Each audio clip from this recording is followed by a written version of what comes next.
for action. The time has come to believe or don't believe.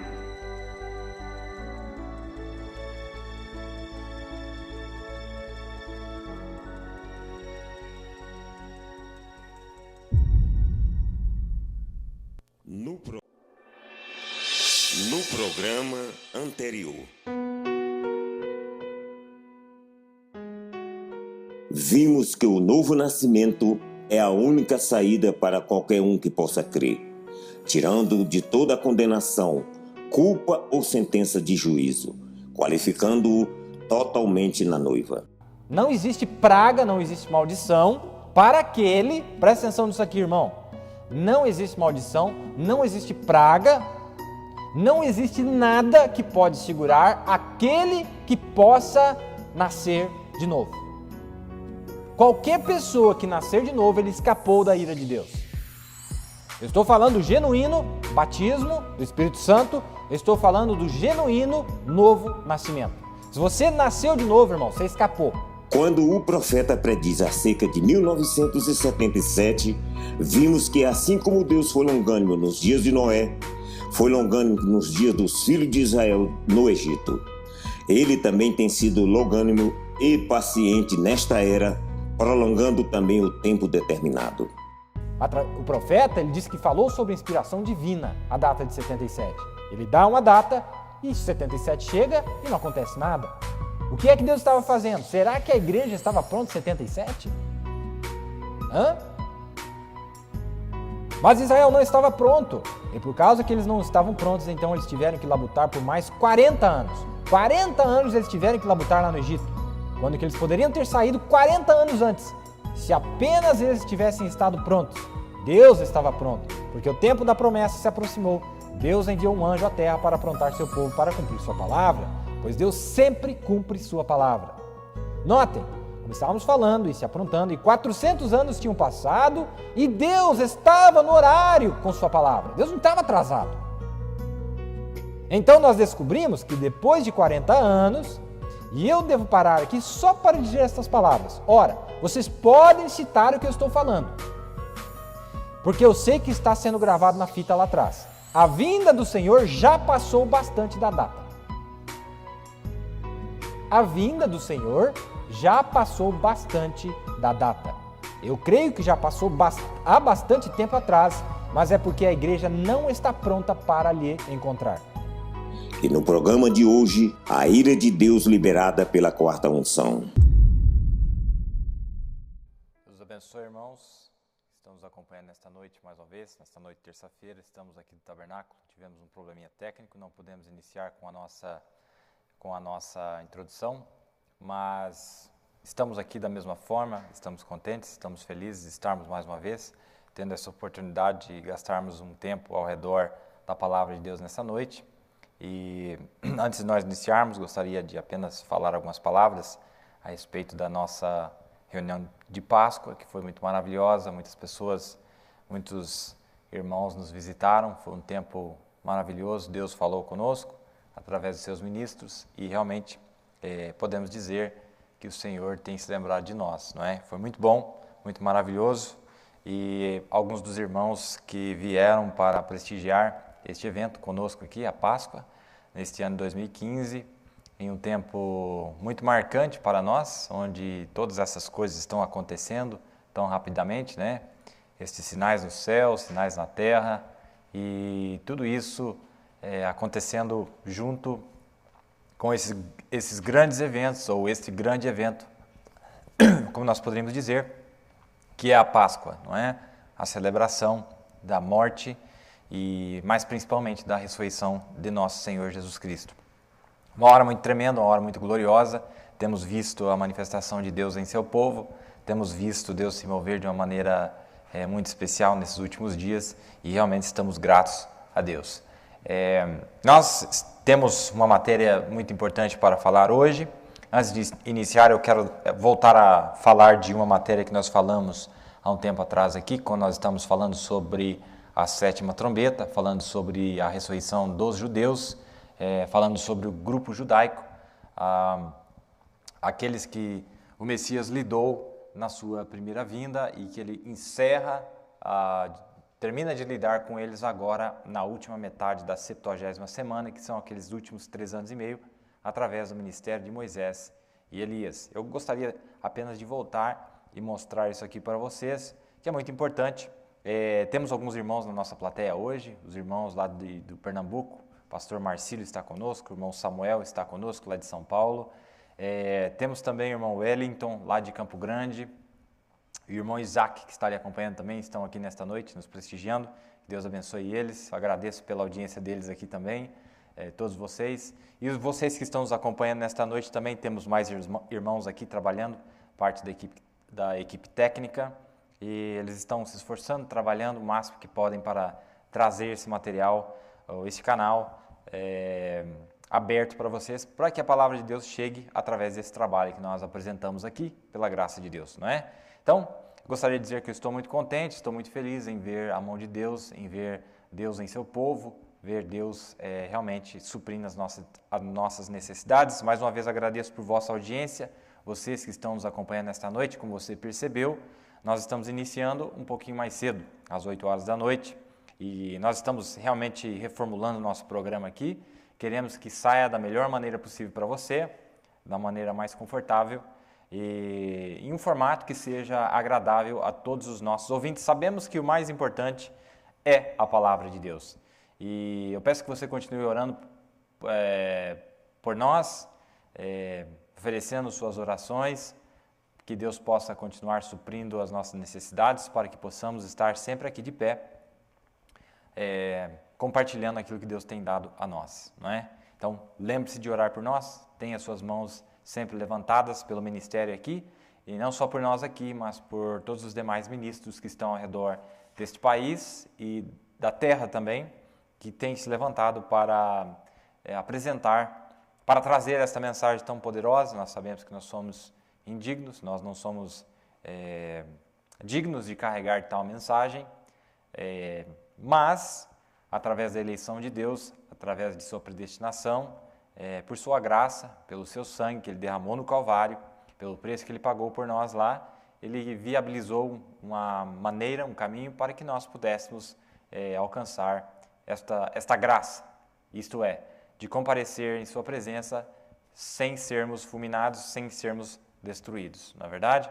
Bem, quando nós estamos falando sobre este tema, vocês vão se lembrar disso, onde nós estamos falando sobre a plena redenção debaixo da 7ª trombeta. Nós tivemos uns 3 programas referentes a esse assunto, mostrando a ressurreição e o rapto debaixo da 7ª trombeta. E realmente muitas portas se abriram ali, e às vezes você tem que voltar e dar uma retocada em alguns assuntos para ficar um pouco melhor. E o que nós tocamos ali foi realmente muito interessante. E esta semana nós estivemos conversando com os irmãos aqui, mais especificamente o pastor Marcílio e o irmão Samuel, de São Paulo, e algumas coisas foram ditas e eu acho que o que eles estavam dizendo para mim vai ser de ajuda para vocês também. Então, o que nós estávamos conversando é o seguinte, é algo chocante, que quando eu realmente vi isso no livro dos selos, no parágrafo 276 do 6º selo, o profeta mostra que aquele grupo judeu, eles não aparecem na ressurreição dos gentios. E ele explica exatamente lá sobre em que tempo que Daniel é ressuscitado. E daí quando você vai no livro de Daniel, capítulo 9, versículo 24 em diante ali, e ele fala sobre o tempo que estava determinado sobre o teu povo, falando com Daniel, e o povo de Daniel, nós sabemos, são os judeus. Então, aí o profeta explica lá no 6º selo, é um dos mistérios que foram revelados, de que este grupo não aparece porque eles dependem da plenitude da palavra que virá a eles através do remanescente, os 144 mil judeus. Assim como a perfeição vem para os grupos que dormem nas 7 eras através daqueles que estiverem vivos e permanecerem, assim também todo aquele grupo judeu do Velho Testamento, não esses que apareceram aqui nas eras, mas aquele grupo judeu do Velho Testamento, eles dependem da manifestação de Moisés e Elias com a plenitude da palavra para que alcance os 144 mil judeus, para que eles recebam a plenitude da palavra. Logo, isso traz a ressurreição para o grupo todo, para todos aqueles lá de trás. Nós estamos falando de Jó, estamos falando de Abraão, estamos falando de Isaac, de Jacó. E logo surge a pergunta, então quer dizer que eles perdem as bodas? Bem, as bodas sempre estão se referindo, quando você lê Apocalipse 19, você vai ver que as bodas se referem à noiva.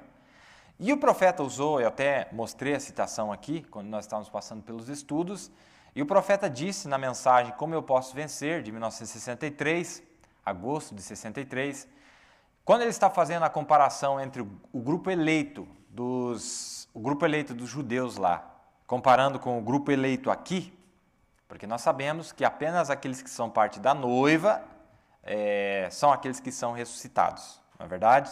Somente aqueles que são parte da noiva. Os demais, eles só ressuscitam, só surgem na ressurreição geral, lá no final do milênio, que é lá no trono branco. Lá eles aparecem. Bom, e o profeta estava mostrando para nós, nesta mensagem, que assim como também tem um grupo seleto, um grupo eleito, predestinado aqui, que aparece nesta manhã da ressurreição, também aquele grupo que Deus lidou com eles, o Messias lidou com eles, na sua primeira vinda, eles também têm um grupo seleto. Tá? Então, quer dizer, daquele grupo original, nós já falamos sobre isso, daquele grupo original, Deus preservou 12 mil de cada tribo de Israel, porque cada um daqueles descendentes diretos deles, que vai voltar lá atrás, em cada uma daquelas tribos, das quais os grandes heróis da fé que aparecem em Hebreus 11, por exemplo, são de alguma daquelas tribos, aqueles heróis. Então Deus preserva agora um remanescente, para que, através da perfeição recebida pelo remanescente, aqueles que estão conectados com aquela tribo lá atrás possam receber a sua perfeição. Mas logo veio a pergunta, se esse grupo era noiva ou não. A resposta é bem simples.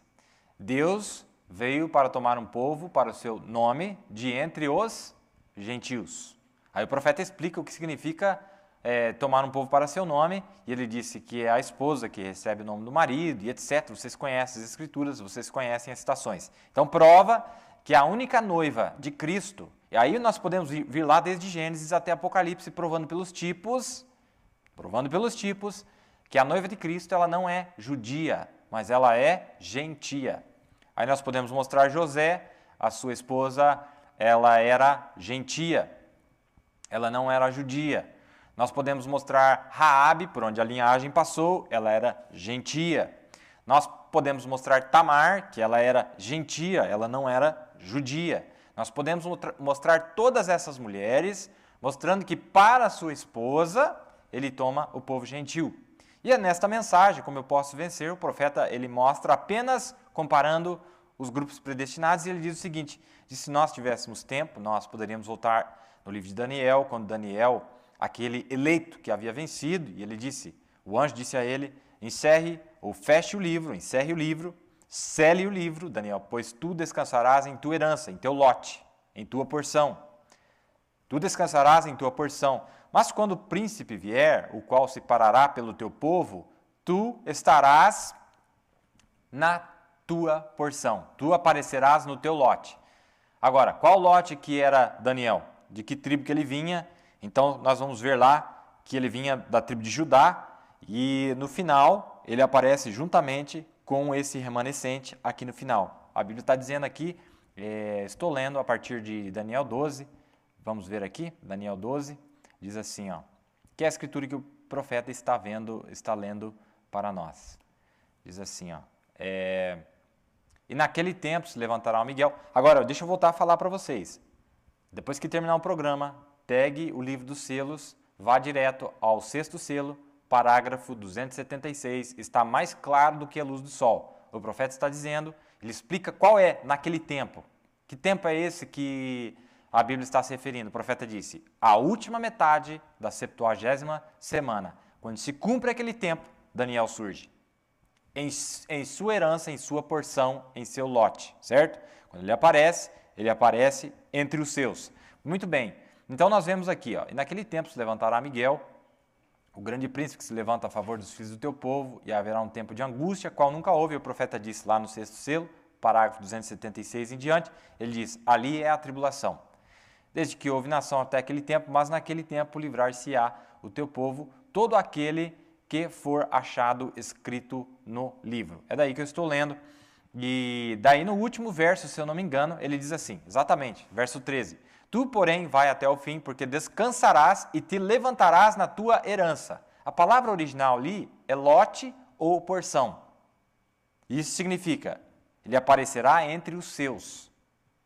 E você vai voltar lá no começo do livro de Daniel, eu acredito que é, só para tirar uma dúvida aqui, para ficar gravado para os irmãos, Daniel, eu só estou revendo a lição, tá? Nós já vamos entrar na nossa lição principal, é muito boa a lição, vocês me acompanhem com atenção, já vai pegando seu caderno aí,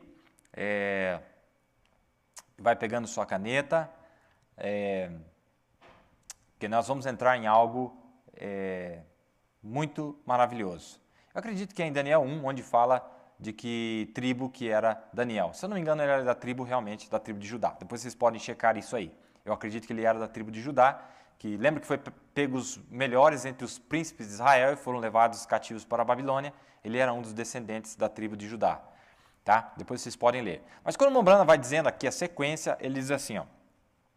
Aí ele diz assim, mas quando o príncipe vier, o qual se parará pelo teu povo, tu estarás naquela porção, naquele lote. Aqui está, Daniel, este profeta de Deus, viu o tempo do fim chegar. E ele disse, Daniel, tu estarás em tua porção naquele dia. E aqui estava ele. Veio adiante, não todo Israel, mas o tipo noiva de Israel. Agora, o resto de Israel não vem adiante, não surge até a ressurreição geral. Quando você vê aqui, o profeta está aplicando essa escritura para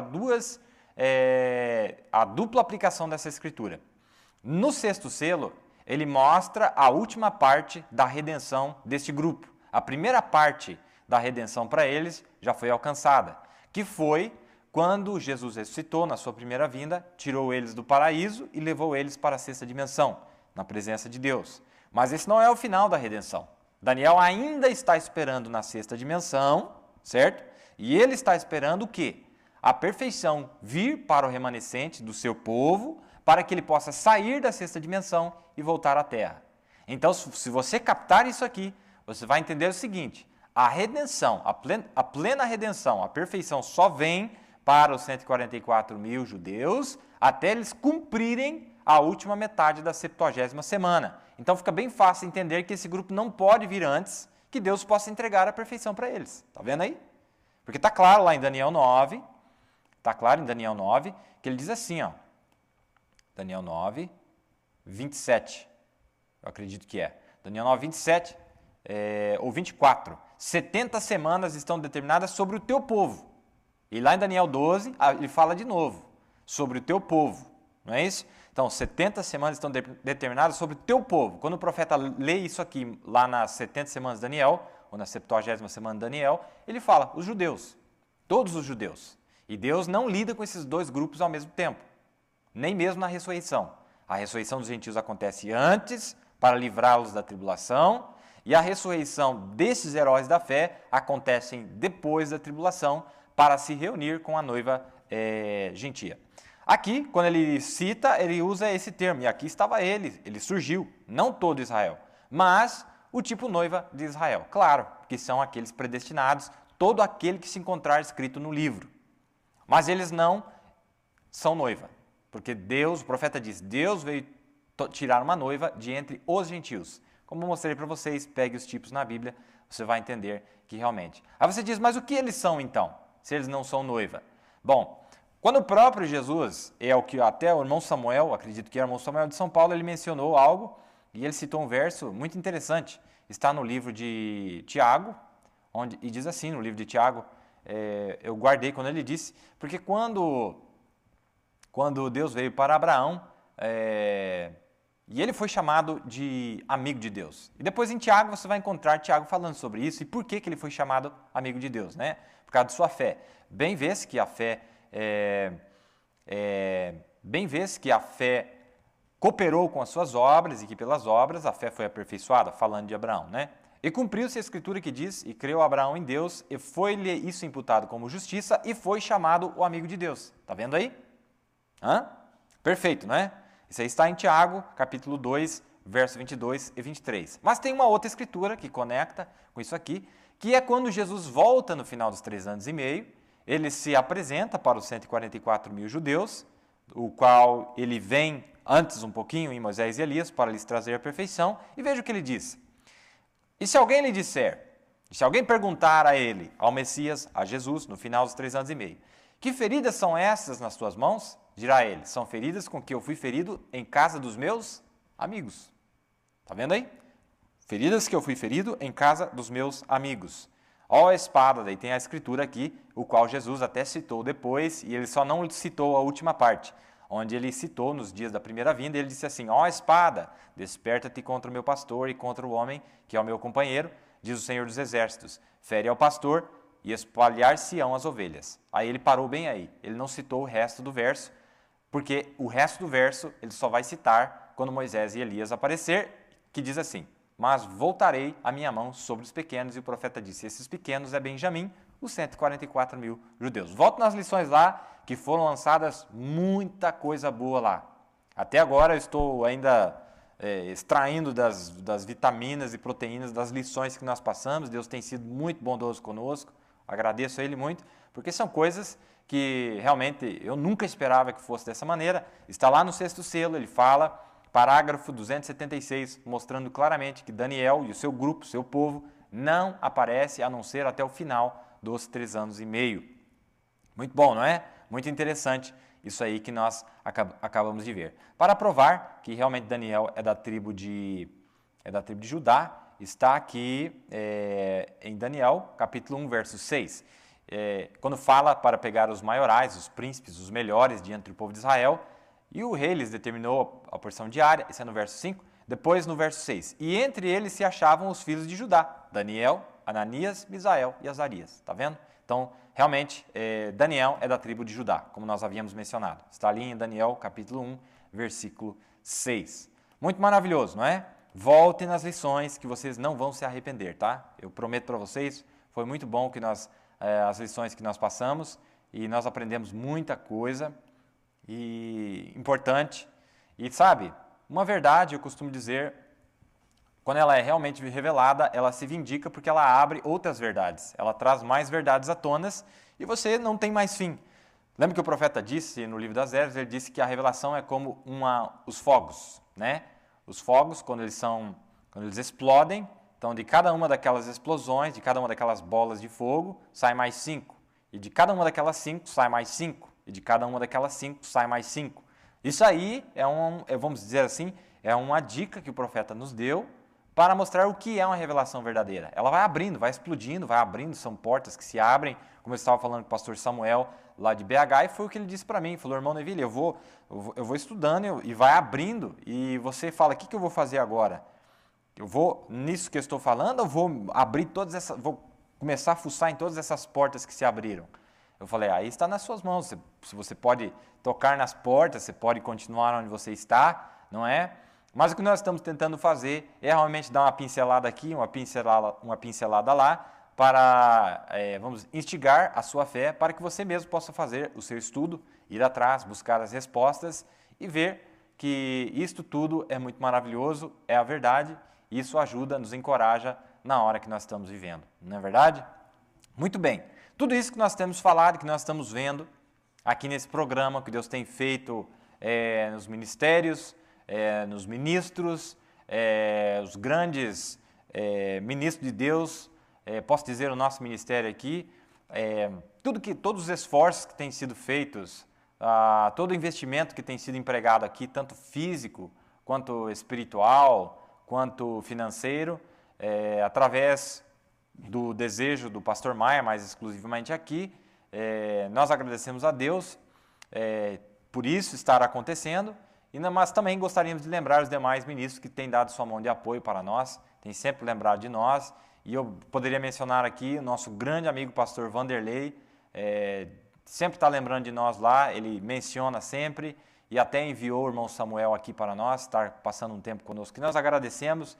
Talvez eles não sabem o valor que isso tem para nós, mas Deus sabe o tanto que isso nos encoraja, nos deixa feliz, numa hora tão difícil que nós estamos vivendo, tão tremenda, Agradecemos muito, pastor Vanderlei, um abraço especial para ele, para a esposa dele, que sempre está nos acompanhando. Só quis lançar essas palavras aqui e dizer para eles que eles continuem adiante, que estão fazendo um trabalho maravilhoso lá na cidade de BH, todo o seu povo. A gente sempre está lendo aqui os irmãos, continue na fé, nunca abandone seu pastor, nunca desista de fazer algo pelo reino de Deus e, como o profeta disse, nunca deixe de se ajuntar ao lado do dom que Deus tem enviado para vocês. Esta é a vitória. Nos dias de Salomão, que levou Israel a uma era dourada, o profeta disse que foi por causa que o povo se uniu ao dom que Deus havia enviado. E ele disse assim, quando o povo não se une a um dom verdadeiro que Deus enviou, aquele grupo entra em caos. Eles entram em caos, as pragas caem, por quê? Porque eles falham em reconhecer um dom de Deus enviado para eles. E dom de Deus, irmãos, é no plural, viu? Não é singular, não. Deus não tem um dom para o país, para o mundo. Nós estamos falando de dons que Deus tem distribuído no corpo de sua noiva. Vai lá em Efésios 4, está tudo no plural. Nós estamos vendo as manifestações do Espírito, falar em línguas, os socorros, etc. Lá de 1 Coríntios 12, está tudo no plural. Por quê? Porque é o nosso Deus fazendo a obra para a sua própria glória e não para a nossa mesma. Não é verdade? Então eu agradeço muito o pessoal lá de BH, muito especialmente nessa noite, pelo apoio que eles têm dado para nós e as suas palavras de encorajamento, que Deus continue abençoando eles. Muito bem, olha só, nesta noite, antes de eu falar isso, só mais um verso que eu gostaria de ler. A Bíblia diz assim, ó, toda a Escritura é dada por inspiração de Deus e ela é boa para a doutrina, para a reprovação. Olha só, a mesma palavra que é boa para trazer a doutrina é a mesma palavra usada para reprovar. Certo? Para a reprovação, para a correção e para a instrução em justiça. Para que o homem de Deus, para que o homem de Deus seja perfeito. Completamente cheio para as boas obras. Completamente equipado para as boas obras. Completamente revestido de tudo que é necessário para fazer as boas obras. Está vendo aí? A Bíblia diz isso. Eu coloquei aqui, está em 2 Timóteo 3,16, né? Esse verso que eu acabei de ler para vocês, 2 Timóteo 3,16, deixa eu ler de novo para vocês. Eu estava lendo aqui do inglês, mas agora eu vou ler em português. Toda a Escritura, ela é divinamente inspirada e proveitosa para ensinar, para reprovar, para corrigir, para instruir em justiça, para que o homem de Deus seja perfeito e perfeitamente, essa palavra instruído significa equipado. Deus dá tudo que é necessário para ele, para toda boa obra, para curar os doentes, para evangelizar, para trazer o gozo na casa de alguém, na sua própria casa, para trazer a felicidade, para trazer a paz, para trazer tudo isso, tudo que é necessário na vida de uma pessoa. A palavra de Deus, ela traz isso para nós. Por isso a importância da palavra de Deus para nós. Aí você disse, mas o que tem a ver? Como é que Deus vai trazer gozo na minha casa falando da ressurreição dos judeus? Bom, é loucura para os homens, não é? A Bíblia diz que a sabedoria de Deus é loucura para os homens, mas Deus escolheu a loucura da pregação da palavra para salvar os homens. E essa salvação não é só ir para o céu e ter vida eterna. A salvação que Deus está falando é completa. O gozo, a alegria. Nós estamos vendo as pessoas hoje numa situação calamitosa por causa de quê? Por falta da palavra de Deus. Eles não conseguem crer que essas pequenas lições, que esses pequenos assuntos são para trazer aquilo que você tem necessidade. Entendeu? Agora, aquele que experimenta da palavra de Deus, ele sabe a diferença. Ele diz, não, isso aí está fazendo uma diferença na minha vida. Nós podemos trazer inúmeros testemunhos de irmãos e irmãs no nosso pequeno ministério que Deus está fazendo isso. Mas como é que Deus faz isso? Simplesmente quando a palavra está vindo adiante, quando ela está fluindo, isso traz a força para o crente. Isso traz a alegria para o crente. Isso traz o gozo para o crente, a paciência, a temperança, o amor fraternal. Tudo que nós tivermos necessidade vem através da palavra de Deus. Muito bem. Agora, a nossa lição desta noite é muito interessante e eu vou pegar bem do começo, porque eu quero que vocês entendam o que acontece nesse quadro que nós vamos falar. Do que eu estou falando nesta noite. Eu eu vou dar o pensamento para vocês, depois nós vamos usar o quadro aqui. Há uma coisa importantíssima, depois que o sacrifício era oferecido, no Velho Testamento e também no Novo Testamento, depois que Jesus foi oferecido, teve uma obra importantíssima que teve que se cumprir mesmo que o sacrifício tinha sido oferecido. Então, quando o sacrifício era oferecido, a vida já havia saído daquele animal. Em outras palavras, a vida já estava disponível para o crente, a vida já estava disponibilizada, vamos dizer assim, já estava liberada do corpo daquele animal sacrificial, mas ainda faltava mais uma obra, e se essa obra não fosse realizada, a vida daquele cordeiro não podia entrar no adorador.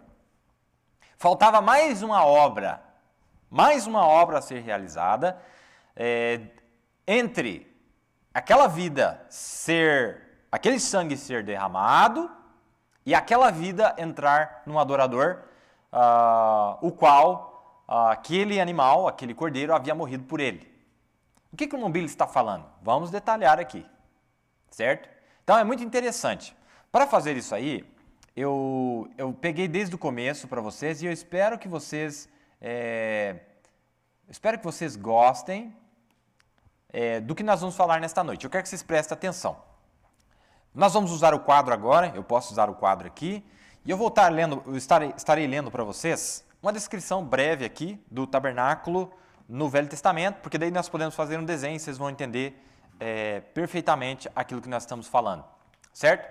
Então, se nós colocássemos aqui o desenho do tabernáculo, vamos fazer assim um desenho, espero que esteja saindo bem na imagem para vocês aí. Ele era dividido em 3 átrios. Aqui era o lugar santíssimo, aqui era o lugar santíssimo, aqui era o lugar santo. Vamos colocar aqui. Santíssimo.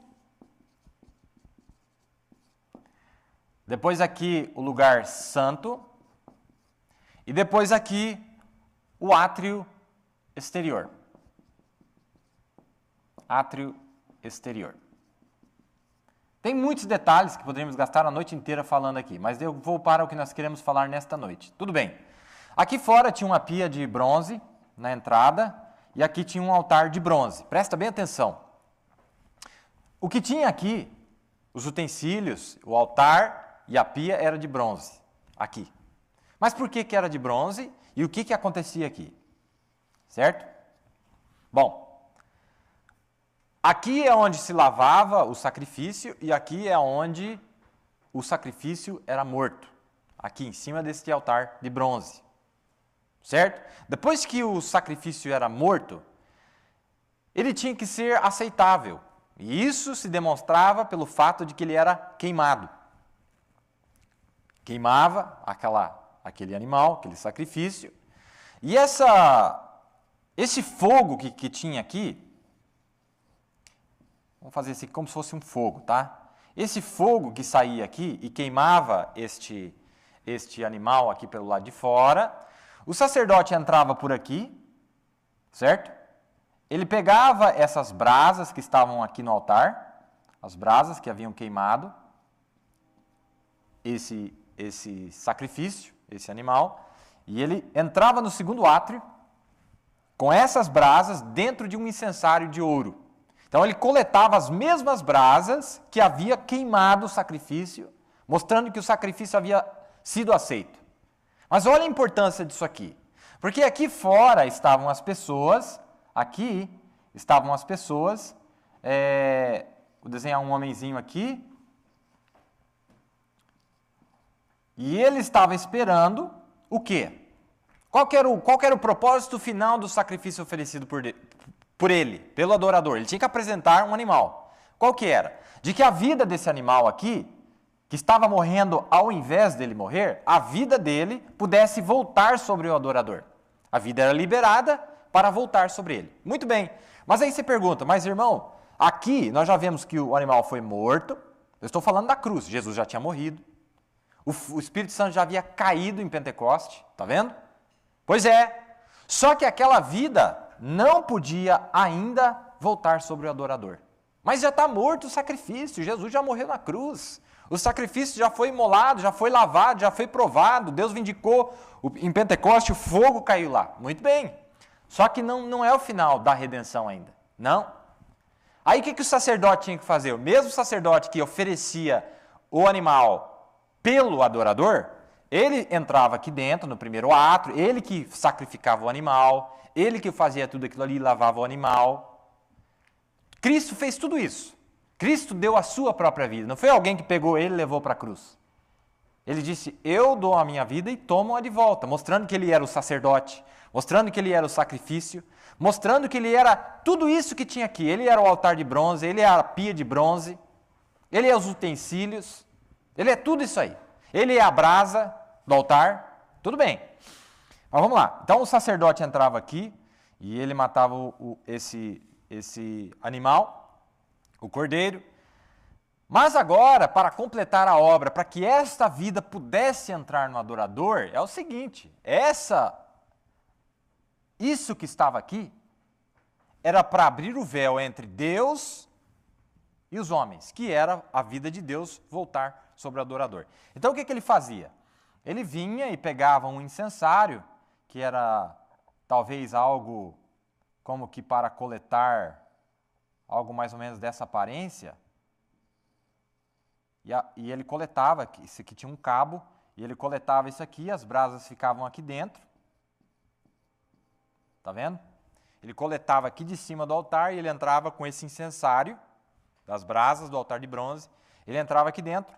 Aqui tinha 3 coisas aqui dentro. Tinha uma mesa dos pães da proposição, tinha 6 pães aqui e 6 pães deste lado.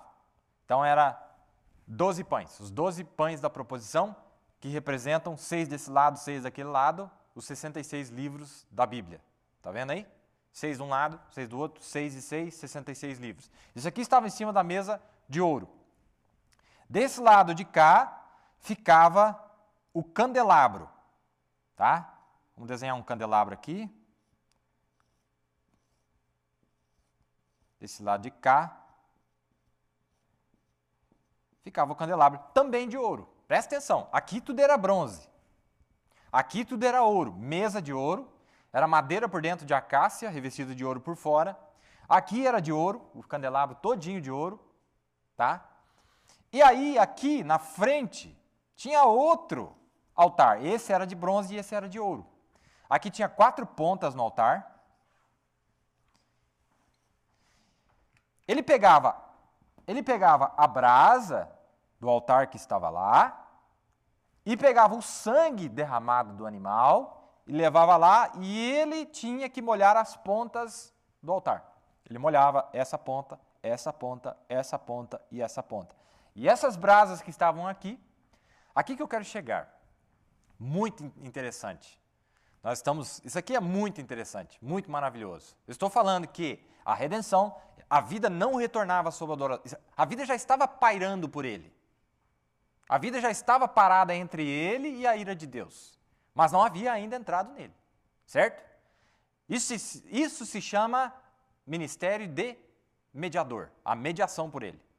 Certo? Estava mediando, por quê? Porque realmente a vida já foi derramada. Mas não terminou por aí. Não é esse o propósito. O propósito é que Deus queria que a vida do verdadeiro sacrifício, Jesus, voltasse sobre o adorador. Certo? Muito bem, então ele pegava aqui as brasas, pegava o sangue, vinha, molhava as pontas desse altar de ouro aqui, e ele trazia as brasas, colocava em cima aqui do altar, as brasas. As mesmas brasas que estavam lá, ele levava para cá. Vamos fazer uma flechinha aqui. Tá? Isso significa que o mesmo fogo que queimou o sacrifício, o mesmo Espírito Santo que havia queimado o sacrifício, havia aceitado o sacrifício, agora, este mesmo fogo tinha que ser levado para o segundo átrio. E quando chegava no segundo átrio, tinha essas mesmas brasas originais, e esse fogo, irmãos, era o fogo que Deus tinha iniciado. Lembra que Deus baixou pela primeira vez, e ele disse que nunca deveria se apagar o fogo? Este fogo servia para tudo. Este fogo, essas brasas que queimaram ali, era também para serem trazidas para cá. Este mesmo fogo era para acender, manter as lâmpadas acesas aqui do candelabro, o mesmo fogo que queimava o óleo, que queimou o sacrifício, certo? Tudo isso era o mesmo que havia sido trazido aqui. Muito bem. Agora, há algo que acontece aqui, que é o que nós queremos chamar a atenção, que quando ele trazia essas brasas para cá, agora, ele levava consigo, ele tinha depositado lá, algo que ele ia jogar em cima dessas brasas para queimar. Ele ia pegar o incenso. E ele pega esse incenso para queimar em cima das mesmas brasas que queimaram o sacrifício. Então ele pegava o incenso, jogava aqui em cima o incenso. E esse incenso era feito de 3 árvores diferentes, que é a seiva da árvore, batida a resina, e faziam a mistura. Isso aí está em Êxodo 30, verso 34. Vamos ler só para vocês verem aqui, porque tem algo ali, tem vários detalhes, depois você pode ler. Nós já vamos chegar na parte principal aqui, porque eu tenho certeza que nós não teremos tempo para tudo, não é? Então nós temos aqui, Êxodo, acredito que é Êxodo 30, vamos ver se é isso mesmo. Êxodo 30, verso 34. Vamos ver. Exatamente.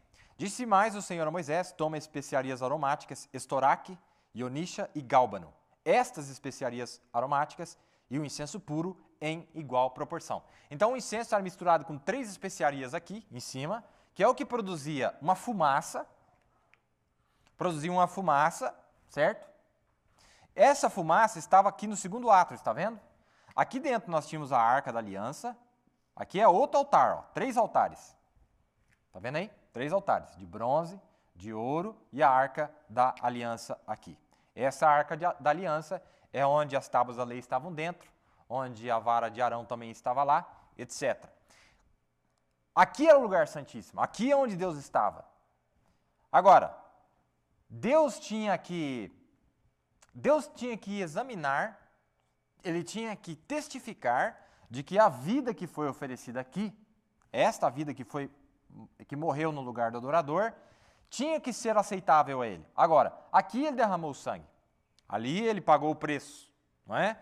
Mas não é o final da obra ainda. O adorador não tinha direito ainda. Não, por quê? Porque agora ainda faltava tomar isso aqui. Em outras palavras, não tinha acesso à presença de Deus, ainda que o sacrifício estivesse derramado. Ele só estava mediando por eles, mas ainda não podia chegar aqui. Mas quando eles queimavam esse incenso aqui em cima do altar, o que acontecia? Essa fumaça gerada pela queima do incenso com essas especiarias aromáticas, dessas 3 árvores diferentes, essa fumaça aqui começava a invadir o lugar. E invadindo o lugar, e essa fumaça passava pelo véu que estava aqui na porta, entrava lá para dentro, e Deus sentia aquele cheiro suave, e ele sentia que aquele cheiro suave estava vindo sobre o fogo que havia vindicado o sacrifício. Certo? Então, quando ele sentia esse cheiro, agora sim, a vida estava vindicada e podia vir para o adorador aqui. Agora, nós estamos falando de algo que Deus fez nesta era. Algo que Deus está fazendo nesta era, porque depois vai acontecer algo. Presta bem atenção, vamos repetir mais uma vez. Então, aqui tinha as brasas do altar de bronze, onde tinha queimado o sacrifício, o Espírito Santo que cai no Pentecoste. Depois ele era trazido para o lugar santo, em cima do altar de ouro. Em cima do altar de ouro, queimava-se o incenso. Agora, esse incenso, com essas especiarias, você quer saber o que representa? Você quer saber o que é que chegava na presença de Deus? Você quer saber o que é que acontecia? Lá é um símbolo, não é? Mas o profeta fala sobre isso e eu acho que você vai gostar. Aí você diz, Mombino, mas que volta nós estamos dando aí? Não. Vale a pena você pegar a liçãozinha bem simplesinha, desde o começo, porque nós vamos entrar aqui falando sobre agora, a hora que nós estamos vivendo, falando sobre o que está acontecendo no mundo, falando sobre o que está acontecendo sobre as pessoas. Nós estamos parados entre os mortos e os vivos. Mas por que estamos parados entre os mortos e os vivos? Por que tem um sacerdote aqui, um sacerdócio, descendente de Arão, Eliezer, e ele está se parando entre os mortos e os vivos? Porque lá em Números 16 nós vamos ler algo tremendo que está conectado com o nosso assunto, que nós queríamos começar já alguns programas atrás, mas vamos realmente dar uma olhada nesses símbolos aqui. Vamos ver o que significa esse incenso. Bom, para começar, você lembra que os magos, quando eles vieram do Oriente, vieram do leste, para adorar a Jesus no oeste, o que eles trouxeram para Jesus? Eles trouxeram ouro, incenso e mirra. Não é verdade? Ouro, incenso e mirra. Muito bem.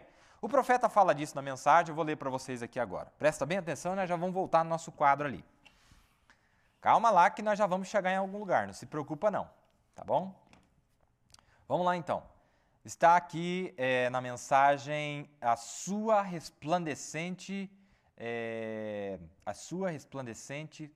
a grande luz resplandecente de 1957. Aí ele diz assim, o que o ouro representa? O que o ouro representa? Tá, aí você diz assim, mas está falando de Jesus, irmão Neville, está falando de Jesus, espera aí.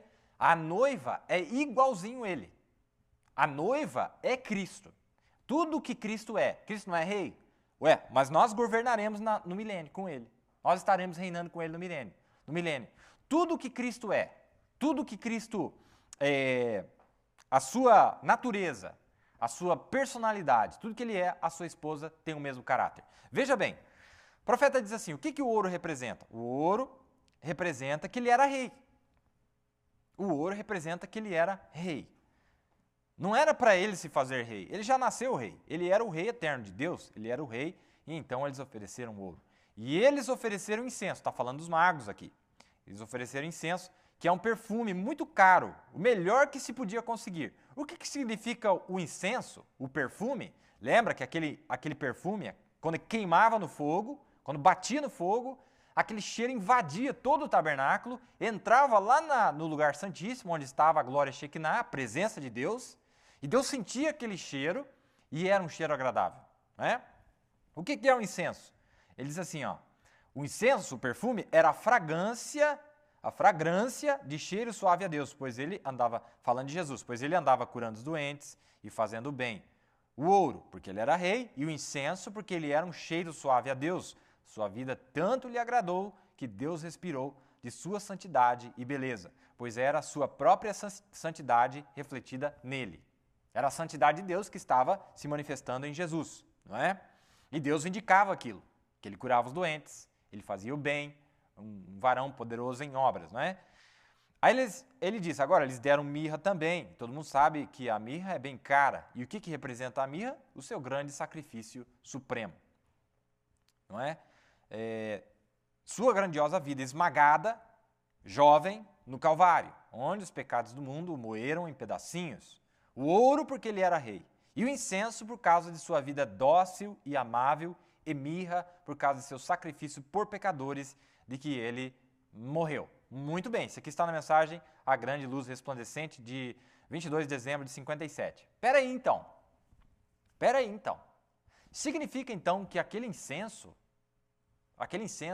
era a vida do crente que estava invadindo a presença de Deus e ele achava aquela vida com um cheiro suave? Sim. Então quer dizer, depois que o sacrifício era oferecido, ele não tinha validade, ele não tinha aplicação ainda, se a vida do adorador não cheirasse bem na presença de Deus.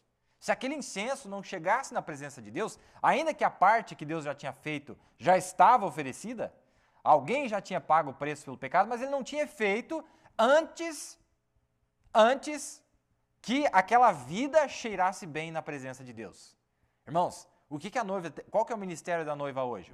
O propósito da noiva estar na terra hoje é cheirar bem na presença de Deus. Porque a parte dele ele já fez, ele derramou o sangue no Calvário.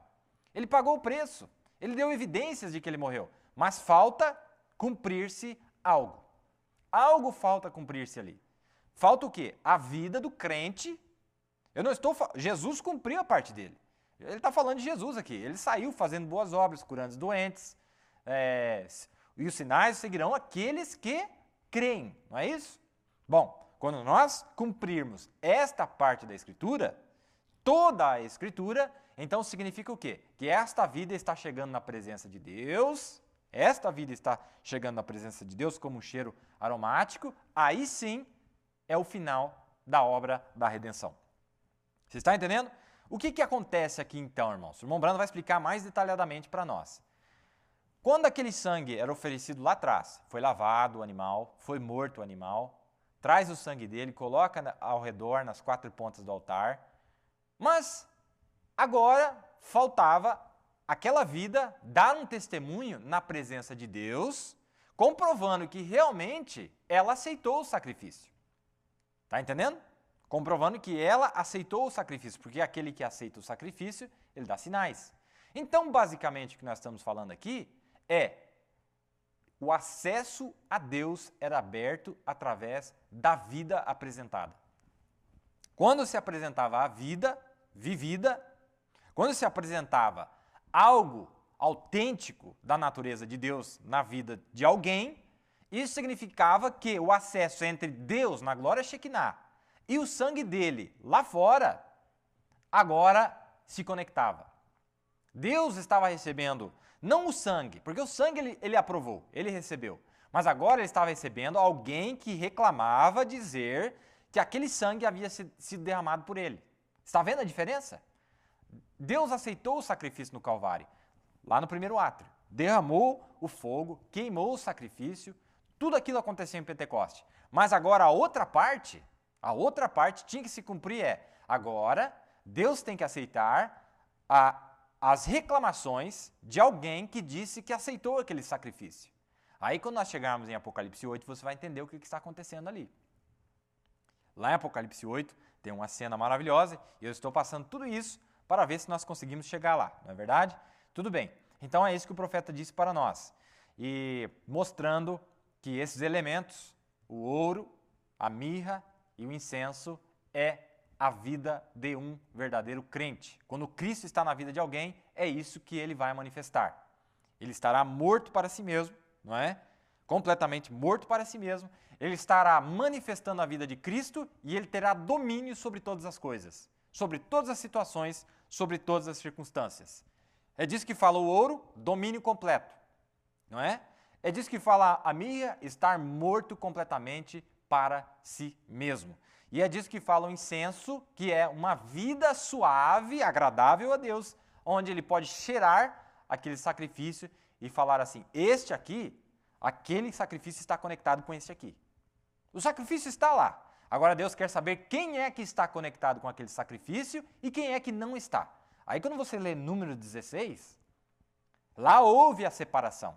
Lá houve Deus deu uma vindicação e ele mostrou aqueles que estavam conectados com o sacrifício apresentado por Moisés e aqueles que não estavam conectados com o sacrifício.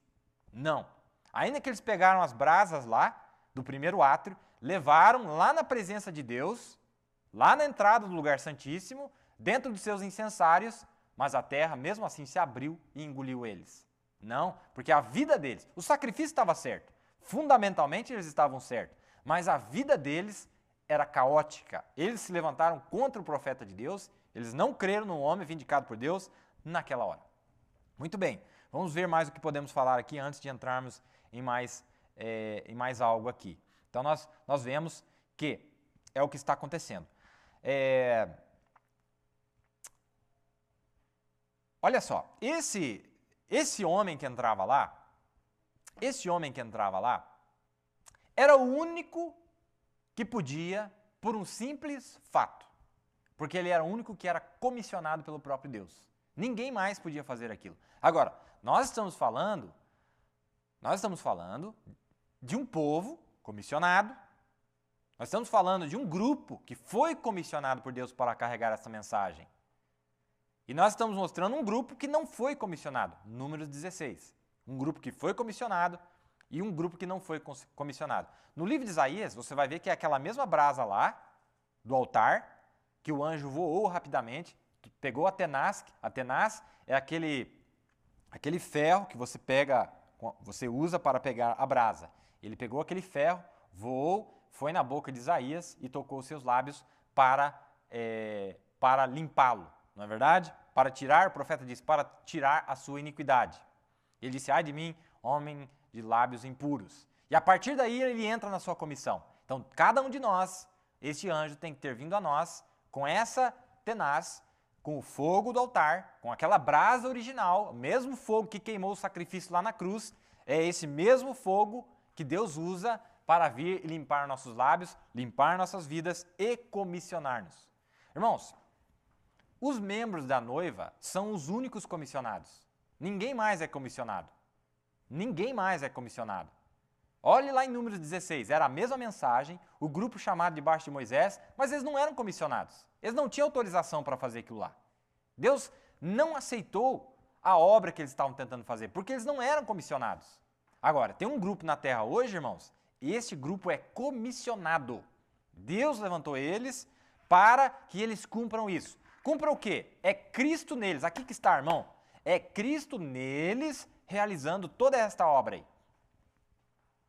Aí nós poderíamos olhar para o mensageiro desta era e mostrando como é que esta obra foi feita a partir da palavra. Mas esta mesma obra que nós vimos sendo realizada na vida do mensageiro como um exemplo, agora nós sabemos que esta mesma obra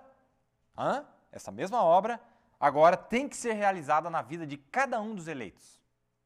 Cada um dos eleitos, esta obra que nós estamos mostrando aqui tem que ser realizada. Sem esta obra concluída, nada acontece. Nada vai acontecer. Mas tem muita coisa boa aqui, viu? Prometo para vocês. Então era somente um sacerdote comissionado que podia fazer isso. Irmãos, o único sacerdote comissionado, aprovado por Deus para fazer isso, o nome dele sabe qual que é? Senhor Jesus Cristo. Ninguém mais pôde entrar lá. Ninguém mais pôde. Lá foi perguntado em Apocalipse 4, Apocalipse 5, quem é digno de tomar o livro? Tomar o livro é fazer tudo isso que nós estamos vendo aí. Porque ali está o livro, os 3 átrios, ali está a noiva de Cristo, ali está o sacrifício perfeito, ali estão os altares, ali está os holocaustos, ali está toda a palavra de Deus manifestada nesses 3 átrios. Agora, quando foi feita a pergunta, quem é digno de fazer isso? Irmão Brana não foi achado digno de fazer isso? Não, Senhor. João não foi achado digno de fazer isso? Ninguém foi achado digno. Mas Cristo, aquele perfeito, aquele cordeiro perfeito, aquele sacerdote perfeito, aquele homem perfeito, ele foi achado digno de realizar esta obra. Então o que isso significa? Que ainda hoje, nesta noite, o único que tem direito de fazer esta obra é Cristo. E é Ele que vem em cada um de nós para levar-nos desde o sacrifício até a queima de incenso lá no final. Para que a glória Shekinah possa sair, para que possamos chegar à presença de Deus. Isso significa que o crente não podia chegar na presença de Deus sem que esta obra fosse concluída. Nós não poderíamos comparecer diante de Deus sem que isso fosse realizado. Este era o ritual necessário, esta era a obra de redenção obrigatória para que aquilo ali fosse feito. Certo? Mas tem muito mais aqui. Vamos lá. Então, tinha que ser um ministro comissionado, tinha que ser alguém comissionado por Deus, alguém que realmente Deus havia dado, havia vindicado ele como sendo o único digno. E lá João disse, e o único que foi achado digno foi o cordeiro, não é? Então o cordeiro, ele é cordeiro, ele é sacerdote, tá? E ele é o adorador também. Ele é cordeiro, ele é sacerdote e ele é o adorador. É Cristo em tudo e em todos. Por isso que a noiva é parte dele. Aí você disse assim, irmão Billy, mas que loucura é essa? Cristo, que negócio é esse? Na mensagem a brecha, meus irmãos, eu já falei isso tantas vezes aqui, grava isso aí. Na mensagem a brecha, o profeta diz o seguinte sobre Apocalipse 5. Ele diz, aquele cordeiro que aparece para tomar o livro, ele diz assim, sabe quem é este cordeiro que foi achado digno de tomar o livro? Na brecha, ele fala isso. Poderia pegar a citação aqui e citar o parágrafo. Vá lá e caça que você vai achar. Na mensagem a brecha, quando ele estava começando a pregar os seus, ele disse assim, sabe quem é este que aparece, que foi feito o chamado? Quem é digno de tomar o livro? Ele disse assim, Este cordeiro é Cristo e sua noiva. Mas peraí, irmão Billy, mas que negócio esquisito. Nós fomos achados dignos de tomar o livro? Sim, porque nós somos parte dele. Porque nós somos a noiva dele. É a parte feminina do próprio Deus que foi manifestada na terra. E a obra que ele realizou no seu próprio corpo, agora que ele pagou o preço por nós, ele vem trazendo um adorador desde o primeiro átrio até a glória Shekinah. Que coisa maravilhosa, irmãos. Que coisa maravilhosa. Agora, muito bem, vamos lá, que nós temos algo a mais aqui. Vamos ver. Então, nós vimos que era o único que era comissionado, chamado por Deus, para fazer a obra. Ninguém mais podia fazer aquilo ali. Agora, quando nós vamos em Apocalipse, deixa eu achar aqui para vocês onde diz em Apocalipse, diz o seguinte, Apocalipse capítulo, eu acredito que é no capítulo 8, nós vamos ver algo acontecendo aqui. Capta comigo aqui. E havendo aberto o sétimo selo, fez-se silêncio no céu por quase meia hora. E viu os 7 anjos que estavam diante de Deus e foram-lhes dadas 7 trombetas. Então, aparecem os 7 anjos em cena com as 7 trombetas. E agora aparece outro anjo. E esse outro anjo veio e se pôs junto ao altar, tendo um incensário de ouro, e foi-lhe dado muito incenso para o pôr com as orações de todos os santos sobre o altar de ouro que está diante do trono. Capta algo que está acontecendo aqui. Pergunta para você. Pergunta para você. Quando é que isso aqui está acontecendo? Quando que aconteceu isso aí na história? Nós estamos falando de um tempo específico, nós estamos falando de um evento específico, que agora aparece em cena no livro de Apocalipse, capítulo 8. Quando é que está acontecendo isso aí? O que está acontecendo ali, primeiro de tudo? Aparece um anjo que agora ele já não estava mais no primeiro átrio. Ele não estava no primeiro átrio, ele não estava ainda no lugar santíssimo, não estava lá dentro, mas ele estava no segundo átrio. Porque o altar de ouro fica no segundo átrio. Agora ele aparece junto ao altar de ouro, e esse anjo que está parado junto ao altar de ouro está trazendo consigo, vamos voltar ao nosso quadro aqui.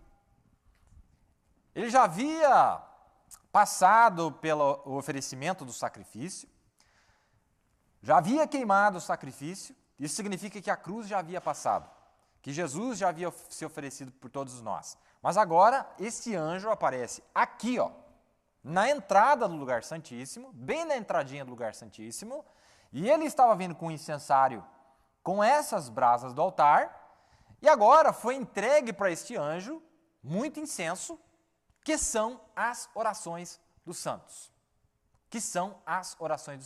Agora, nós acabamos de ver aqui, irmãos, mostrando que o incenso, o irmão Brana mostra na mensagem A Grande Luz Resplandecente, que é a vida do crente sendo oferecida sobre aquele fogo, a vida do crente sendo oferecida naquele fogo, e aquela queima daquela vida, o fogo queimando aquela vida, produz um cheiro aromático, suave, que chega lá no lugar santíssimo, abrindo o caminho, acesso à presença de Deus, acesso para com Deus. Muito bem, não é? Aqui é o que está acontecendo, a vida. Mas agora a terminologia que a Bíblia está usando ali é que são as orações dos santos. E quer dizer a mesma coisa. Tem uma escritura que nós podemos conectar aqui, para deixar claro, uma liçãozinha muito boa. Eu gosto dessas lições porque realmente clareia a nossa vista, né? Para entender vários outros assuntos. Aqui está na mensagem, está na Bíblia mesmo, Romanos, capítulo 8, versículo 26 e 27, diz assim: E da mesma maneira também o Espírito ajuda as nossas fraquezas, porque não sabemos o que havemos de pedir como convém, mas o mesmo Espírito intercede por nós com gemidos inexprimíveis. O que está acontecendo aí? Toda necessidade que o crente tem na sua vida, tudo que ele tem a necessidade, o próprio Espírito intercessor de Cristo que está nele, com os gemidos inexprimíveis, ele faz a intercessão para que ele possa receber e ser suprido de toda a necessidade que ele tiver. Esse é o benefício de ser um verdadeiro crente, nascido de novo, quando o Espírito de Deus está nele. Olha, e aquele que examina os corações sabe qual é a intenção do Espírito e é ele que, segundo Deus, intercede pelos santos. É este Espírito Santo, através de Deus, que intercede pelos santos. Está vendo aí? Então é a vida do crente geral, a vida completa do crente, que está fazendo esta obra através de gemidos inexpressíveis. O que quer dizer isso? A sua própria vida, tudo que ele tem necessidade, se ele é nascido de novo, se ele tem a aliança com Deus, se Cristo vive nele, tudo que ele tem necessidade, tudo que acontece na vida dele, é Deus que está falando através dele e ele nem percebe. É Deus que guia ele para fazer coisas, para evitar que coisas terríveis aconteçam com ele, para que ele receba bênçãos de Deus, para que as bênçãos prometidas por Deus venham a ele. Por quê? Porque o próprio Cristo está nele, direcionando ele. O que significa isso? É esse Espírito levando o adorador à presença de Deus para receber as bênçãos. Está vendo aí? Tem muita coisa aí que nós poderíamos cavar. Mas tudo bem, vamos abreviar um pouco aqui. Então nós vemos o que nós acabamos de ler em Romanos 8. Muito bem. Agora, vamos ver um pouquinho mais antes de eu pular aqui para uma outra parte. Então diz ali, e eu vi os 7 anjos que estavam diante de Deus e foram-lhes dadas 7 trombetas. E veio outro anjo e pôs-se junto ao altar, tendo um incensário de ouro, e foi-lhe dado muito incenso para o pôr com as orações de todos os santos sobre o altar de ouro que está diante do trono. E o fumo do incenso subiu com as orações dos santos, desde a mão do anjo até diante de Deus. Está vendo que Deus está lá no lugar santíssimo? Está vendo? Deus está lá no lugar santíssimo, mas através desta vida apresentada junto ao fogo de Deus, através deste incenso queimado sobre o fogo de Deus, agora aquilo foi até a presença de Deus. Chega na presença de Deus. Muito bem, nós já vamos detalhar mais aqui. Então quer dizer que o fumo do incenso subiu com as orações dos santos, desde a mão do anjo até diante de Deus. Pergunta, quem é que está fazendo essa obra? Cristo. O Espírito Santo. O profeta disse que o anjo do Senhor é o Espírito Santo. O profeta disse várias vezes na mensagem, disse assim, o Espírito Santo é o anjo do Senhor. O anjo do Senhor é o Espírito Santo. Lá em Atos capítulo 1, disse que um vento impetuoso e veemente desceu sobre aquele lugar. Quando o profeta fala sobre isso, eu acredito que é na mensagem às 10 virgens e os 144 mil judeus, ele diz o seguinte, que aquele vento impetuoso é aquele mesmo vento que foi visto passando sobre a copa eu creio que é da Moreira, nos dias de Davi, e quando a Bíblia disse que aquele vento passou, a Bíblia disse, era o anjo do Senhor que estava indo adiante de Davi. Então quer dizer que o vento, o anjo do Senhor e o Espírito Santo é a mesma pessoa. Então esse anjo que está parado aqui, diante do altar de ouro, é o próprio Cristo. Mas, aqui que eu quero chamar a atenção para vocês. Quando ele aparece fazendo essa obra, aqui na terra estava refletindo a mesma coisa. Ele estava usando um vaso terreno para a era toda, para fazer esta apresentação por nós. Por quê? Porque Deus precisava de um sacerdote para a era, para trazer-nos nós a mesma experiência.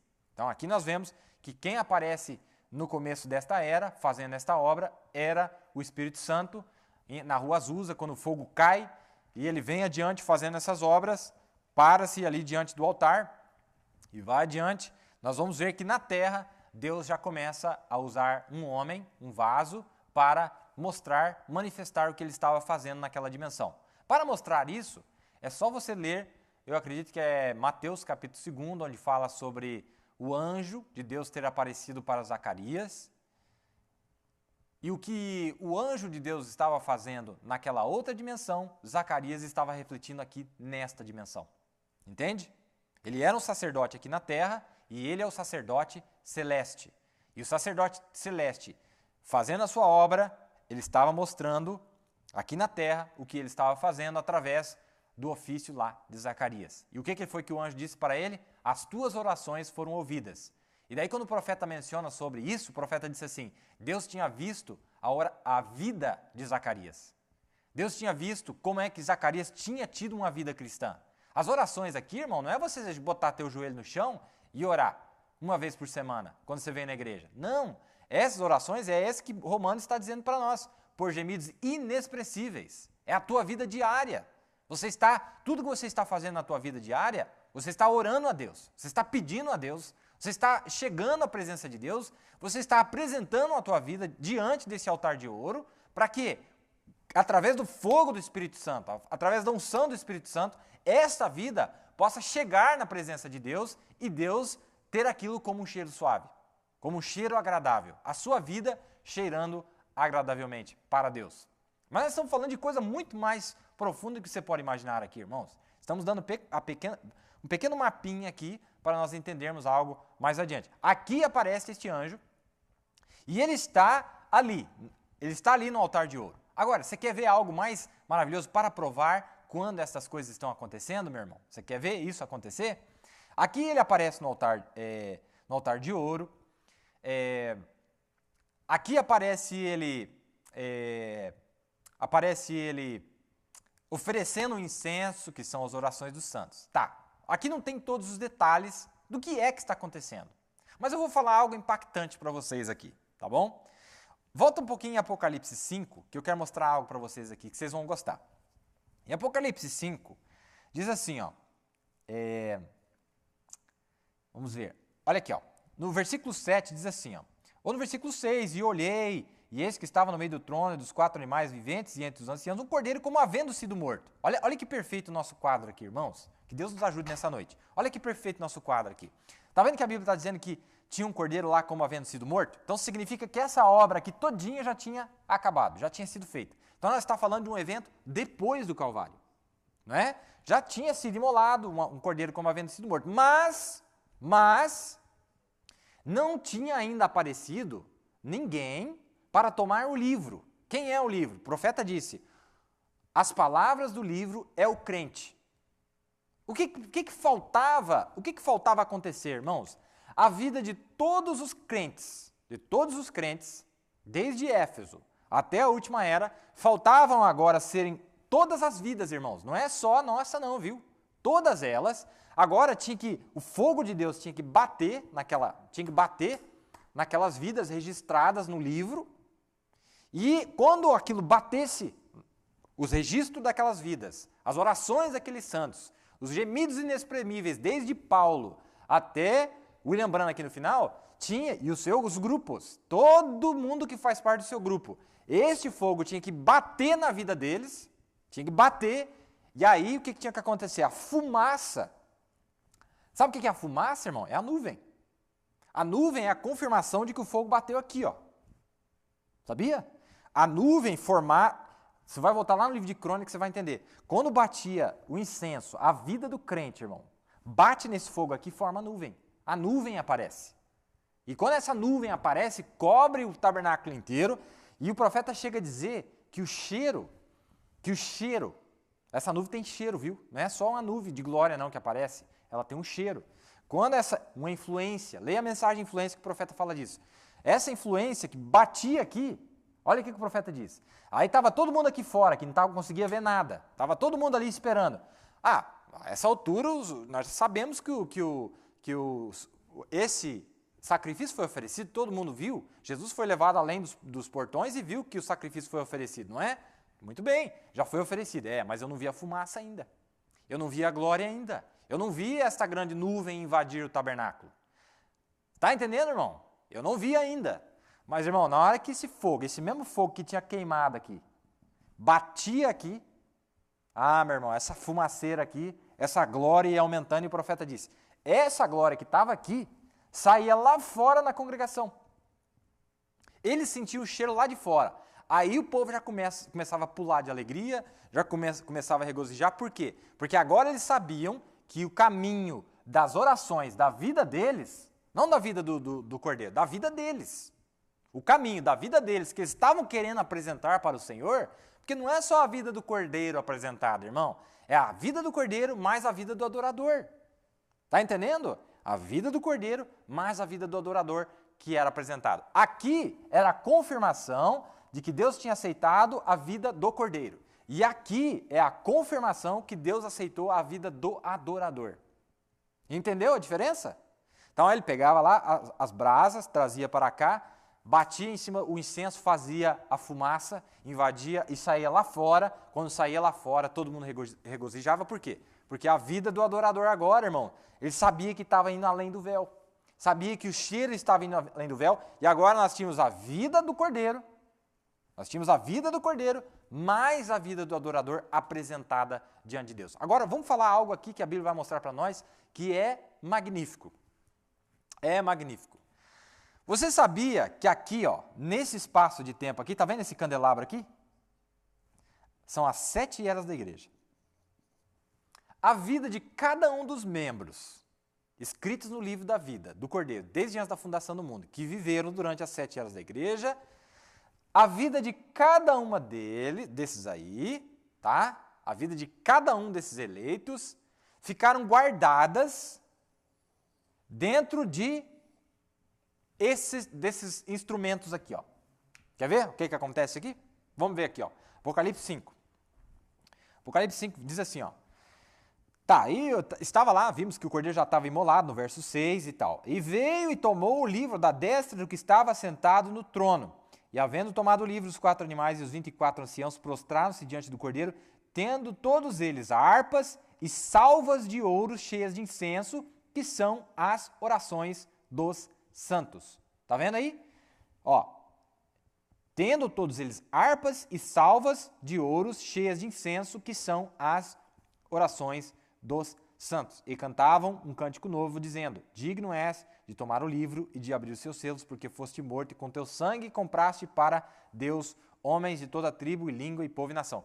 Quando você tiver a oportunidade, leia a mensagem Apocalipse capítulo 4, parte 1 e 2, se eu não me engano, o profeta fala sobre isso aqui, mostrando que só quando o livro foi aberto é que essas salvas que continham as orações dos santos, a vida, o testemunho desses santos, verdadeiramente entrou na presença de Deus. Por quê?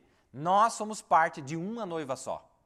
Mas quando chega na parte final, que os últimos membros já estão aparecendo, então agora o livro é aberto e todo o testemunho desta noiva, que compreende Éfeso, a Laodiceia, todos os membros, agora a vida deles é oferecido no altar de ouro. E quando a vida deles é oferecida no altar de ouro, é apresentada no altar de ouro, é o que causa aquela grande nuvem de fumaça, aquela grande glória que entra lá dentro. Não é verdade? Muito bom. Então, nós essas escrituras. Ele diz ali que são salvas de ouro cheias de incenso, que são as orações dos santos. Aí, quando você vai lá em Apocalipse 8, você está vendo ele está pegando agora. E foi-lhe dado muito incenso para o pôr com as orações de todos os santos sobre o altar de ouro que está diante do trono. E agora vai descrever: e o fumo do incenso subiu com as orações dos santos desde a mão do anjo até diante de Deus. Aqui sim, a vida deles chegou na presença de Deus, o testemunho deles chegou na presença de Deus. Aqui o tabernáculo do testemunho é visto realmente no céu, porque a vida, o registro da vida de todos eles agora aparece. O que é o registro da vida de todos eles para nós, irmãos? Quando os selos foram abertos para nós. Nós vimos a vida de Paulo, de Irineu, de Martim, de Columba, Lutero, John Wesley, Elias, todos os grandes heróis que viveram durante esse tempo, e não só isso, mas a influência que estava trancada dentro desses incensários dos 24 anciãos, quando se abre o livro, a influência que estava trancada ali dentro, de todos esses heróis, Paulo, Irineu, Martim, Columba, Lutero, John Wesley, a influência da vida deles, irmãos, a influência deles... Está entendendo, irmão? Está entendendo? A vida deles agora pôde vir sobre nós, porque a vida que eles viveram foi a vida de Cristo. Não foi, Paulo disse, não vivo eu, mas Cristo vive em mim. Não é verdade? Que coisa maravilhosa, irmãos. Tem muita coisa aqui, Mas vamos devagar, né? Na nossa lição aqui, se você não entendeu, depois você volta. Eu quero me certificar de que eu estou indo devagar, de que eu não estou acelerando demais. Vamos ver o que mais que o profeta diz. Na mensagem, o mensageiro do tempo do entardecer, o irmão Branham está se referindo a justamente este evento. Na mensagem, o mensageiro do entardecer. Ó, irmãos, quem verdadeiramente é o mensageiro do entardecer? Quem que é o mensageiro do entardecer? Ora, o mesmo entardecer da manhã. O mesmo mensageiro que apareceu de manhã é o mesmo mensageiro que aparece no entardecer. E quem é esse mensageiro, irmão? O profeta disse na mensagem, obedeça a voz do anjo. Nós estamos esperando a visitação de um anjo, um mensageiro celeste. Apocalipse 10:1.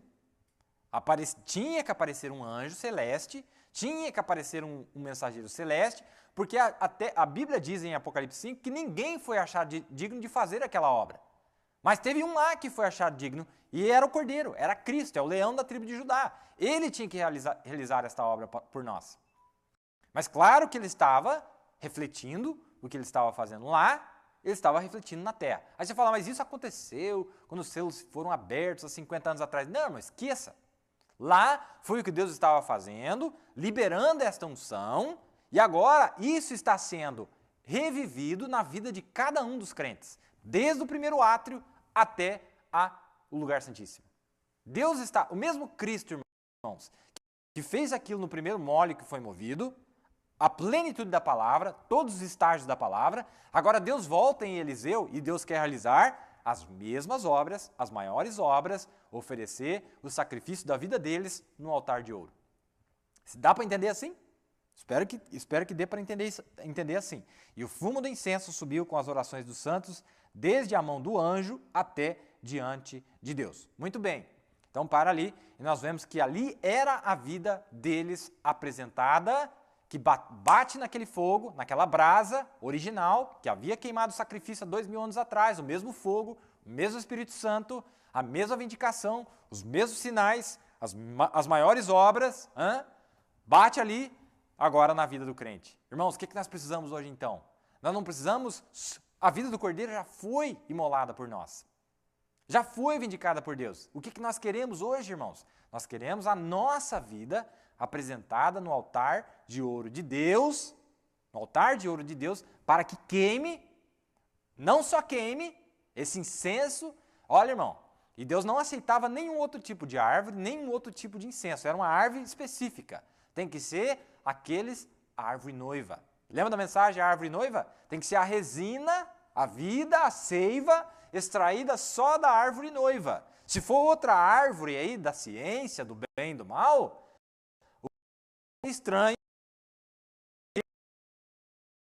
Deus não vai aceitar. O que representava aquelas árvores, então, lá em Êxodo 30, 34? A árvore noiva. A vida da árvore noiva. A casca da árvore noiva. Lembra que nós passamos nessas lições? A casca, a doutrina, a seiva, a vida, as folhas, o companheirismo, o fruto, o gozo. Tá lembrado? Tudo isso que fazia parte dessa árvore tinha que ser jogado nesse altar de ouro e tinha que ser queimado pelo fogo divino, o fogo de Deus, e esse cheiro agradável produzia uma nuvem. Ah, meu irmão, que essa nuvem possa estar acompanhando nós a cada dia de nossas vidas. Que essa nuvem possa estar cobrindo essa atmosfera, esse cheiro agradável, essa influência, possa estar saindo para os crentes ao nosso redor. Que nosso testemunho seja agradável para os demais. Que nós possamos ter uma vitória completa, não é? Quando a nossa vida é apresentada naquele altar de ouro. Que maravilha que nós estamos vendo isso aqui, irmão. A tua vida, o teu testemunho, a tua vitória, influenciando os outros. A tua vida influenciando os outros. A tua vida salvando os outros, irmãos. Salvando os outros. Vou mostrar algo aqui para vocês antes de nós encerrar. Nosso tempo está voando, já está quase acabando o nosso tempo aqui. Hoje nós começamos mais cedo, né, nosso novo horário. Tem mais só, acho que 5 minutos aqui e nós temos que já ir para o nosso final. Tudo bem, então vamos acelerar aqui. Você vai ver em Apocalipse 9:13, por exemplo, vamos ali, eu quero deixar aqui se você quiser estudar depois, Apocalipse 9:13, quando toca a sexta trombeta, a Segunda Guerra Mundial, o que aparece? E ouvi uma voz que vinha das 4 pontas do altar de ouro que estava diante de Deus, a qual dizia ao sexto anjo que tinha a trombeta: solta os 4 anjos que estão presos junto ao grande rio Eufrates. Também, aqui, aquela cena lá, a cena de Apocalipse 8, versos 2 e 3, por ali, é a mesma cena de Apocalipse 9:13, quando aquele anjo estava junto ao altar de ouro, nas 4 pontas. Tá vendo? Ele está dizendo ali, ó, solta os 4 anjos, e ouvi uma voz que vinha das 4 pontas do altar de ouro. O altar de ouro é no segundo átrio. Tá vendo? É no segundo átrio. O altar de bronze é no primeiro átrio. O altar de ouro é no segundo átrio. Que vinha das 4 pontas do altar de ouro, que estava diante de Deus. A qual dizia ao sexto anjo, que tinha trombetas, solta os 4 anjos que estão presos junto ao grande rio Eufrates. Nós sabemos que aqui foi as visões do profeta, em 1933, quando ele fala o nome daqueles 4 ditadores, aqueles 4 anjos, aqueles 4 mensageiros da morte, que fossem adiante para juntar as 12 tribos de Israel. Não é? Então, o ajuntamento das tribos de Israel veio através da boca do profeta de Deus também, Elias. Elias é quem ajunta as 12 tribos. Elias, o Espírito de Cristo que estava naquele homem, dá uma ordem, através da obra que ele estava fazendo, para que aquilo acontecesse. Agora, nós não teremos tempo para mostrar tudo, mas é o seguinte. Aqui, vamos voltar ao nosso quadrinho aqui. Depois que se queimava um incenso aqui no altar de ouro, mesmo fogo, irmãos, o mesmo Espírito Santo, que aceita a tua vida e produz um cheiro agradável a Deus, mesmo. E esse mesmo recipiente aqui, que é chamado de salva, que era mais ou menos um instrumento mais ou menos assim, e enchia de brasa lá dentro, você coletava as brasas, mais ou menos desse tipo aqui, né? Você coletava as brasas, pegava aquela brasa, o mesmo recipiente, o mesmo fogo, as mesmas brasas que queimam o incenso,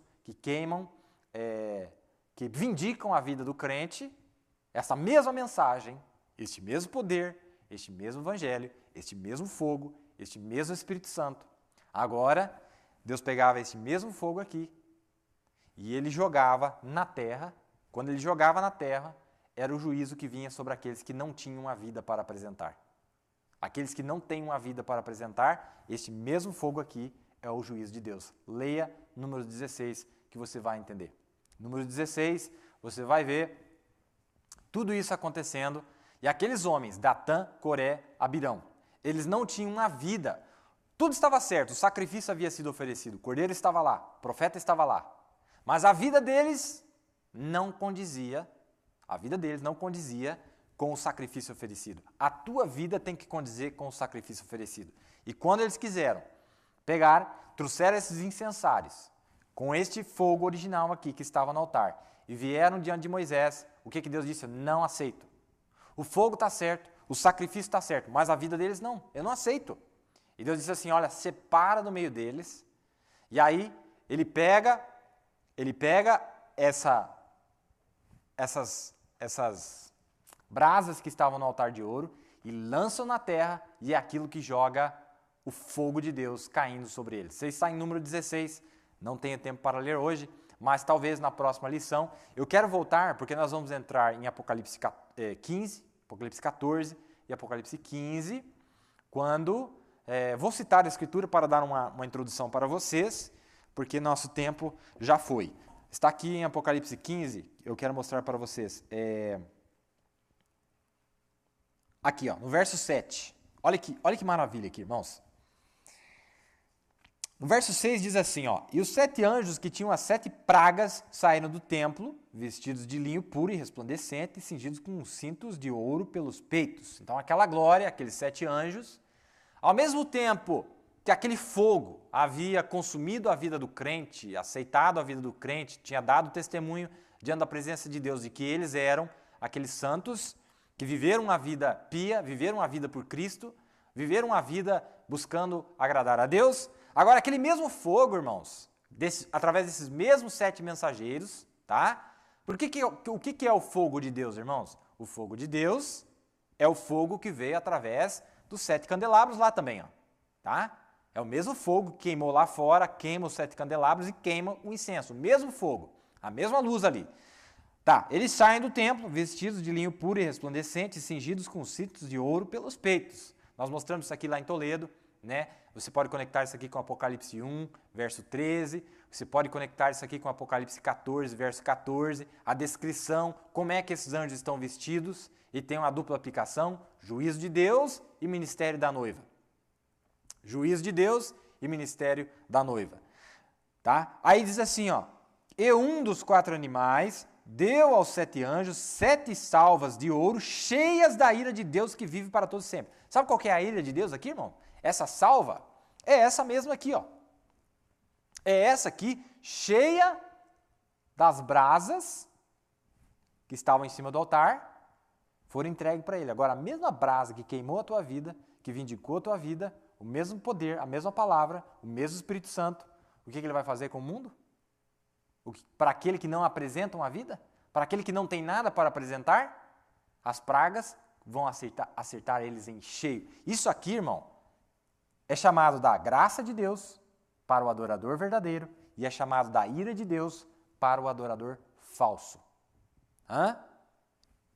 Nós estamos vendo o quê? Salvação e juízo nesta hora que nós estamos vivendo. Agora, para nós encerrarmos, mais uma escritura. Está aqui em Números capítulo 16. Está em Números capítulo 16. Deixa eu ler essa escritura para vocês. Capítulo 16. E eu quero mostrar algo fantástico para vocês. Nós mostramos nas últimas lições que esse espírito que tem vindo até nós nesses últimos dias foi dividido em 3 unções, não é? Moisés, Elias e Cristo. Lembra que nós mostramos aqui? É a plenitude da palavra. Velho Testamento, Novo Testamento e a revelação do Velho e do Novo Testamento, não é? Porque todos os profetas estão fundamentados na lei de Moisés e na justiça de Elias, o profeta de Deus. Todos os demais profetas estão fundamentados aí. Muito bem, Números 16 diz assim, está falando da rebelião de Datã, Coré e Abirão, mas vamos pular, que eu quero mostrar algo para vocês. Onde diz assim, e aí Moisés manda chamar Datã e Abirão, eles não quiseram nem vir, né? Testemunho terrível esses homens tinham, levaram aqueles 250 príncipes à matança, morreram todos eles, que a terra os engoliu. E eu vou mostrar algo para vocês aqui. Quando eles responderam a Moisés, no verso 13, e Moisés enviou, no verso 12, e Moisés enviou a chamar a Datã e Abirão, filhos de Eliabe, porém eles disseram, não subiremos. Porventura pouco é que nos fizesse subir de uma terra que mana leite e mel para nos matardes nesse deserto, senão que também totalmente assenhoreias de nós? Ó as palavras desses rebeldes. Nem tampouco nos trouxeste a uma terra que mana leite e mel, nem nos deste campos e vinhas por herança. Porventura arrancarás os olhos a estes homens? Não subiremos, vamos lá falar com o Senhor não. Então Moisés, presta atenção, então Moisés irou-se muito. Quem é o Espírito de Moisés? Cristo. A ira de quem? De Deus. E disse ao Senhor, não atentes para a sua oferta, nenhum só jumento tomei deles, e nenhum deles fiz mal. Não é? E você continua lendo aqui, e tomaram, no verso 18, onde eles tomaram, no verso 17, Moisés mandou, então pega seus incensários e venham.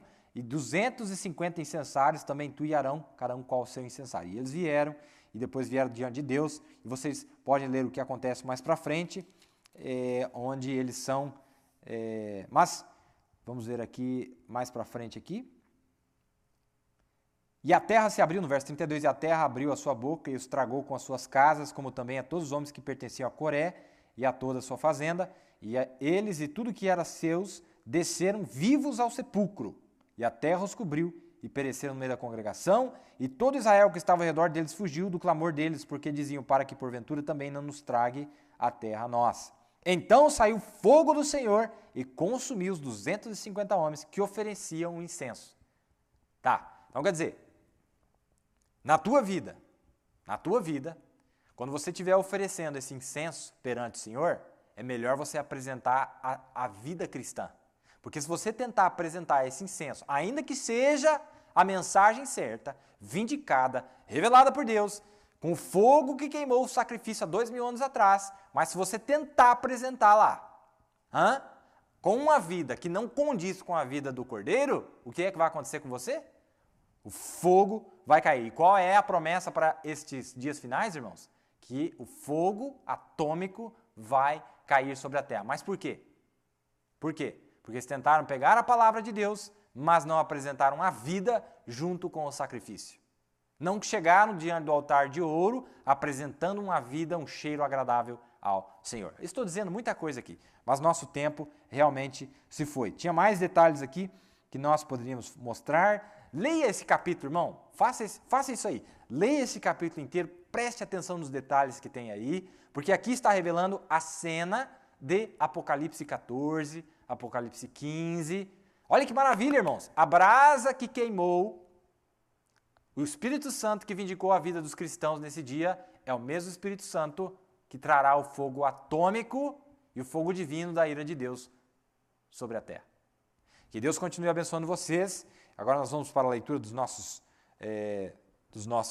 irmãos que nos acompanharam. Aqui está, irmão Wagner, irmão Davi, de Nova Santa Rita, no Rio Grande do Sul. Irmã Rosane, Novo Hamburgo. Irmã Juremi, irmã Milena, em Osório. Irmã Margarete, irmã Ellen, em São Leopoldo. Irmã Odilca, em Sapucaia do Sul, todos do Rio Grande do Sul. Irmão Onésio e família, irmão Juliano, lá de Brusque, Santa Catarina. Irmã Juliana, de Cordilheira Alta, Santa Catarina. Irmão Adão e família, de Criciúma, Santa Catarina. Irmão Luiz e família, irmão Carlos, de Itajaí, Santa Catarina. Irmão Ezequias e irmã Gisele, do Tubarão. Irmão Laudair e família, irmão Roberto e família, em Videira, todos de Santa Catarina. Irmã Gabriela, de Arapongas. Irmã Lídia, de Araucária. Irmão Vilmar, irmã Suzana, irmã Suélia, irmã Leia, irmã Lúcia. Irmão Edson, irmã Sueli. Irmão Osmário e família. Todos de Assis Chateaubriand. Irmão Dorival, de Bela Vista do Paraíso. Irmã Otília, irmão João, irmão Joel e irmã Edileuza, em Campo Largo. Irmão Luiz Dias e família. Irmão Guedes e família, em Cascavel. Irmã Glessi e família, em Colombo. Irmã Viviane e irmão Michel. Irmã Ellen, irmão Newton, irmão Norberto, irmão Edson e irmão Leonardo Sóis. Irmão Miguel, irmã Edina, irmã Sara, irmã Isabel, irmã Inês. Irmão Wilson, irmã Maria, Donatir. Irmão Anderson e a irmã Elionai. E a irmã Sabrina, todos de Curitiba. Irmão Derli e família, em Enéas Marques. Irmão Manuel, em Fazenda Rio Grande. Irmã Lindalva, e a irmã Guiomar e a irmã Maria, em Guaíra. Irmão Francisco e a irmã Tereza, irmão José e família, lá em Jataizinho. Irmão José Batista, todos esses que eu acabei de ler são do Paraná. Irmão José Batista, de Lagoa Santa. Irmão Juraci e família. Irmão José Batista de Lagoa Santa é Minas Gerais, na verdade, né? Irmão Juraci e família, de Londrina. Irmão Rocha e sua esposa, de Maringá. Irmã Sueli Maia, irmã Ruth e seus filhos, em Pinhais. Irmão Jefferson e família, em Ponta Grossa. Irmão Eduardo, em Santa Teresa do Oeste. Irmão Ezio, irmã Teresa, irmão Moisés e sua família. Irmão Rubens e família. Irmão Vitor, irmã Emily, irmão Davi e família. Irmão Hélio, irmão Joglair, irmã Teresa, irmão Ismael. Irmão Elismar, irmão Pascoal e família. Irmão Pedro, irmã Inês, irmã Jerusa, irmã Vanessa.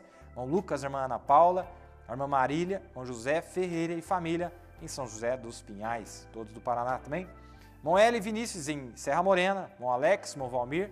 Irmã Ângela, irmã Nair, irmão Otávio, irmã Noemi. Irmã Maria, irmã Luciana. Irmã Vilma, irmã Ana Benedito, irmão Jair, irmão Jackson, irmão Ademir e família. Irmã Fátima, irmão Ezequiel Machado, irmão Marcos e Fernanda. Irmão Legar, irmã Graça e irmã Ruth. Irmão Gabriel e família, irmão Natan e irmão Júnior, lá em Toledo. Irmão Aparecido e família. E todos esses que eu li, Paraná, todos do estado do Paraná, né? Irmão Aparecido e família, em Cosmópolis. Irmão Edivaldo e família, em Itapevi. Irmã Ruth, irmã Cátia, irmã Dulce, em São José dos Campos. Irmão Eduardo Martins, em São Roque. Irmão Jonas e família, em Sorocaba, todos de São Paulo. Irmão César e família, irmã Ana Lúcia, irmã Vanilda, irmã Geralda, irmã Adriana, irmã Zenilde, irmã Derzina, irmã Gabriela, a irmã Tereza, irmã Daniela, irmã Selma, irmão Eliseu, irmã Rosilene, irmão José Wilson e família, em Belo Horizonte, Minas Gerais. Irmão Wesley, irmã Priscila, irmão Eustáquio e irmã Lúcia, em Betim. Irmão Luiz e família, em Contagem. Irmão Gilson Ferraz, em Cristina. Irmã Elizabeth, em Igarapé. Irmão Arte e família, em Ipuiuna. Irmã Márcia e família, em João Monlevade. Irmão Edson e Raquel, em Juiz de Fora. Irmã Mirna, em Ouro Branco. Irmão Jesus, lá de Pouso Alegre. Irmão Antônio e família, em Ribeirão das Neves. Irmã Ângela, de Sabará. Irmã Isis, de São Francisco. Irmão Mauri e a irmã Venina, em Uberlândia, Minas Gerais. Pastor Alexander Fernandes, de Cariacica. Deus abençoe o pastor Alexander, do Espírito Santo. Irmão Israel, de Pinheiros, no Espírito Santo. A irmã Leila, de Santa Teresa, no Espírito Santo. Irmão Maurício e família, de Aquidauana. Irmã Vera Lúcia, irmão Wilson, irmão Eliu e família. Irmão Miguel, de Campo Grande, Mato Grosso do Sul. Irmão Raimundo Oliveira, da Cidade Ocidental, em Goiás. Irmão Tiago e família, de São Luís de Montes Belos, Goiás. Irmão Valdir, de Brasília, Distrito Federal. Irmão Marcos e família, em Recife, no Pernambuco. Irmão Roosevelt e família, em Belém, no Pará. E a irmã Vanessa, na cidade de Kumla, Suécia. Que Deus possa abençoar a cada um de vocês que nos acompanharam nessa noite. É um prazer enorme. E gostaria de agradecer também os irmãos que nos acompanharam aqui na congregação. O pastor Maia está sentado aqui conosco também. Foi um prazer enorme para vocês. Estamos cada dia mais tentando melhorar aqui o nosso sistema, a nossa apresentação. Vocês orem por nós, foi um prazer enorme. Aí você diz, irmão Billy, mas realmente, volte na lição. Se você pegar esse quadro, claro que não dá para falar todos os detalhes, não é? Numa lição só que ficaria muito extensivo. Mas volte, pegue esses detalhes básicos, que nós vamos adicionar mais coisas se Deus permitir nos próximos programas, se Ele nos ajudar e Ele ajudar vocês, que nós sabemos que Ele vai. Se nós tivermos a fé certa em nossos corações e o desejo certo, o objetivo e o motivo, nós seremos abençoados. Foi um prazer enorme estar com vocês. Muito obrigado por vossa audiência, por vossa oração e pelo seu ombro, ao lado de nosso ombro, lutando pela mesma causa. Muito obrigado, foi um prazer, como sempre. Até a próxima, fiquem com Deus. Shalom e até terça-feira que vem. Amanhã temos o culto aqui na quarta-feira. Se vocês que não têm culto podem acompanhar. Mas, mais uma vez, volto a dizer, foi um prazer, uma boa noite, um bom descanso e até a próxima. Shalom.